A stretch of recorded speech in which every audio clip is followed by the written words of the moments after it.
আর আপনি নিজেকে এত ছোট কেন মনে করছেন? আপনিও আল্লাহর সেই বান্দা, যে বান্দা আমি, যে বান্দা আর 10 জন মানুষ। আল্লাহ পাক আপনাকেও ভালোবাসেন, আল্লাহ পাক অবশ্যই আপনাকে ভালোবাসেন। জীবনের দীর্ঘ সময় পর্যন্ত আপনি আল্লাহকে ডাকেন নাই, আল্লাহ আপনাকে ফেলে দেয় নাই। আল্লাহ আপনাকে খাওয়ান, এখনো পরান, বাঁচিয়ে রেখেছেন, আল্লাহ নিয়ামত দিয়েছেন। আল্লাহ আপনাকে ভালো না বাসলে এমনি করেন? আল্লাহ পাক অপেক্ষা করছেন কবে খালি আপনি আসবেন আল্লাহর কাছে, এসে বলবেন আস্তাগফিরুল্লাহ ওয়া আতুবু ইলাইহি। আল্লাহ পাক অপেক্ষা করে বসে আছেন আপনার জন্য। আপনি কোথায় যাচ্ছেন? ফাআইনা তাযহাবুন। আল্লাহ পাক বলেছেন ফাআইনা তাযহাবুন, কোথায় যাচ্ছ তোমরা? কোথায় যাচ্ছেন? টাকার পিছনে, বাড়ি গাড়ি, স্ট্যাটাস, স্ত্রী সন্তান, ভোগ বিলাসের পিছনে? আল্লাহ অপেক্ষা করছেন আপনার জন্য। আসেন, সেজদা করেন, নিকটবর্তী হন, আল্লাহ আপনার জন্য অপেক্ষা করছেন। যাবেন না আল্লাহর কাছে?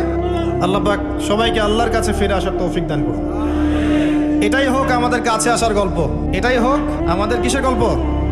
কাছে আসার গল্প। আমাদের জেনার গল্প দরকার নাই, ওদের কাছে জেনা হচ্ছে কাছে আসার গল্প, যার ব্যাপারে আল্লাহ বলেছেন লা তাকরাবু জিনা, ওর ধারের